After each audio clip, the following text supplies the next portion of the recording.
When people imagine a war between China and the United States, they imagine explosions, aircraft carriers on fire, jets screaming across the sky, missiles lighting up the night. But the Pacific War would not begin with chaos. It would begin with decisions, quiet meetings, carefully chosen signals, ships repositioned, satellites watching, because a war between China and the United States would not be a battle for territory. It would be a battle for systems, trade systems, military systems, alliance systems, and the system that quietly holds the murdered world together, the Pacific Ocean. By the end of this documentary, you will understand what a Pacific War would actually look like, why most popular scenarios are deeply flawed, what each side does well, and where each is vulnerable, and why winning may not mean what most people think it does. This is not a prediction. This is a strategic examination, and it starts with geography. The Pacific Ocean is not a single space. It is a system of distances so large that distort strategy. From California to Taiwan is over 10,000 kilometers. From mainland China to Guam is over 3,000 kilometers. From Japan to the South China Sea, thousands more. This matters because distance determines logistics, and logistics determine wars. The United States is a distant power in the Pacific. China is a local power. That single fact shapes almost every strategic decision. China fights near home.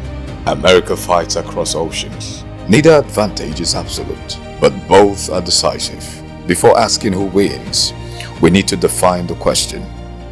Because China and the United States are not trying to win the same war. For China, winning likely means pushing US forces further from its coastline, providing regional dominance, breaking the credibility of US security guarantees. For the United States, winning likely means preserving freedom of navigation, defending allies, preventing forced territorial changes, maintaining the existing regional order. Notice the difference. China's objectives are finite and regional. America's objectives are open-ended and systematic. This asymmetry matters. A war where one side needs to change the system and the other only needs to break confidence in it is not a symmetrical contest. The US military is built for global power projection, expeditionary warfare, sustained operations far from home, coalition leadership. Its strength is integration. Navy, Air Force, space, cyber, joint command structures, decades of real-world combat experience. But this model assumes secure logistics, uncontested access, time to build momentum. In a Pacific War, those assumptions would be tested immediately. China's military strategy is defensive, but anti-access, area denial. The goal is simple. Make the battlefield so dangerous that the enemy cannot operate freely. China does not need to defeat the US Navy everywhere. It needs to deny its space near China's coastline.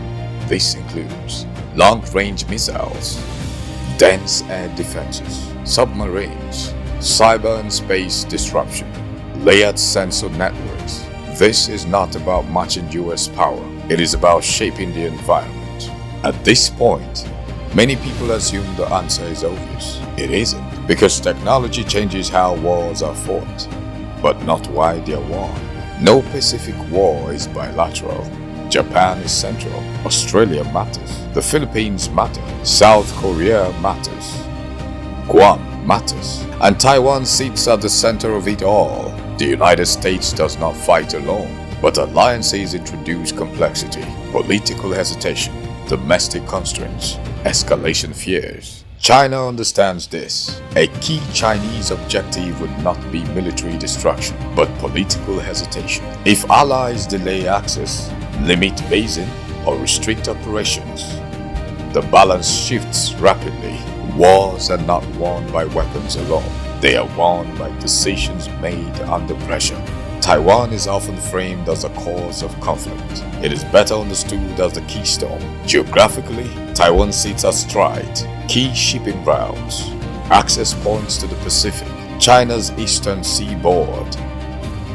Strategically, Taiwan represents the credibility of US alliances, the future of regional order. Any conflict over Taiwan would escalate rapidly because it touches identity, security, and power simultaneously. This is why restraint is so difficult. Contrary to popular belief, the first phase would not be naval battles. It would be information warfare, cyber disruptions, satellite interference, communication degradation, financial and market shocks. The goal would be confusion, because confusion delays response, and delay creates opportunity. Only after that would kinetic operations begin, likely focused on air bases, ports, command nodes, sensors, not ships. Ships are useless without eyes. Why this war is so hard to simulate? Most simulations fail because they assume perfect information, assume rational escalation control, assume short timelines. Real wars are messy. They involve miscalculation, domestic politics, economic panic, leadership psychology. A Pacific war would not unfold like a chess match. It would unfold like a system under stress. So who actually wins? The uncomfortable answer is this: both sides can lose. China could win militarily but lose economically. The United States could preserve alliances but lose regional dominance. Global trade could fracture regardless of battlefield outcomes. Victory in a Pacific war would likely look like negotiated pauses, frozen conflicts, long-term instability, not triumph. Missiles, the backbone of the Pacific War. Missiles, not ships, would define the opening phases of a Pacific conflict. China has built its strategy around this reality. China's missile-centric approach over the past 2 decades. China has invested heavily in ballistic missiles, cruise missiles, anti-ship missiles, hypersonic glide vehicles. These weapons are designed to do one thing extremely well: keep US forces at a distance. This includes missiles capable of targeting air bases in China and Guam, ports and logistics hubs, large surface ships at sea. The goal is not annihilation, the goal is denial. If American forces cannot safely operate inside the first and second island chains, China reshapes the battlefield without sinking a single carrier. The United States also has advanced missiles, often more precise, more networked, and more battle-tested. But the US challenge is volume. China can fire large numbers of missiles from land-based launchers, hardened sites, dispersed positions. The US relies more heavily on air-launched weapons, ship-based launch systems, forward-deployed platforms. In a high-intensity conflict, magazine depth matters. Missiles fired cannot be replaced quickly. This turns time into a weapon. Air power is often seen as America's greatest advantage, and in many ways, it is. The United States stealth aircraft, experienced pilots, integrated command systems, airborne refueling at scale. American air power excels at long-range strike, multi-domain integration, sustained operations. But this strength assumes access to air bases, functioning tankers, intact command networks. In the Pacific, those assumptions are fragile. China does not need to dominate the skies everywhere. It needs to contest them locally by concentrating air defenses, short-range fighters, missile coverage. China can create airspace that is dangerous, unpredictable, costly to operate in. This forces the US to operate from farther away, rely more on tankers, accept higher attrition risk. Again, the strategy is not destruction, it is pressure. At this stage, it's tempting to count platforms and declare a winner. That would be a mistake, because the most important battlefield isn't physical.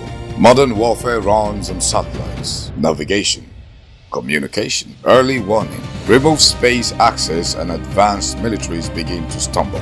The United States is more dependent on space systems than any military in history. That's a strength, but also a vulnerability. China understands this. Rather than destroying satellites outright, a conflict would likely involve jamming, dazzling, cyber interference, selective disruption. The objective would be confusion, not blindness. Because total blindness escalates quickly, partial blindness delays response, and delay changes outcomes. A Pacific war would not resemble historic naval battles. There would be no opposing fleets sailing towards each other. Instead, naval combat would be long-range, missile-driven, information-dependent. Power and risk aircraft carriers remain powerful, but they are no longer invulnerable. They rely on layered defenses, early warning, intact networks. China does not need to sink carriers to neutralize them. It needs to make their operating environment uncertain, constrained, politically risky. This shifts how carriers are used, from aggressive tools to cautious assets. The silent variable submarines introduce uncertainty for both sides. The US has quieter submarines, more operational experience. China has increasing numbers, home water advantages, improving sensors. Submarines don't dominate wars, they complicate them. And complication slows decision making. Cyber warfare would not be a sideshow. It would be continuous. Targets would include logistics systems, financial networks, command software, civilian infrastructure. The aim is not collapse, it's erosion. Every delayed shipment, every corrupted data feed. One of the biggest myths of modern warfare is that technology removes uncertainty. It doesn't. It relocates it. Advanced systems introduce complexity, maintenance burdens, training dependencies, interoperability challenges. Highly networked forces are powerful, but brittle. The side that adapts fastest under degradation gains the advantage. This is not about who starts stronger, it's about who functions longer. Wars between major powers are rarely decided quickly, but political systems respond differently to pressure. China can absorb longer timelines, tighter information control, centralized decision making. The United States faces public scrutiny, alliance coordination, economic ripple effects. Neither model is superior, but they respond differently to attrition. This asymmetry shapes escalation decisions more than weapons do. A Pacific war would not be decided by a single battle. It would be decided by system resilience, adaptability, decision-making under uncertainty. Weapons matter, but integration matters more. Not destruction is the dominant strategy. The more advanced warfare becomes, the less predictable it is. In a Pacific war, both China and the United States would discover that their greatest strengths are also their greatest vulnerabilities. The side that recognizes this first does not guarantee victory, but it avoids catastrophe. In the next part, we move beyond the battlefield, because no Pacific war is fought only with weapons. It is fought with economies, trade, energy, and pressure. And that battlefield may be even more decisive. Thank you for watching. Part of this series drops soon. Subscribe and press the notification button to know when it drops.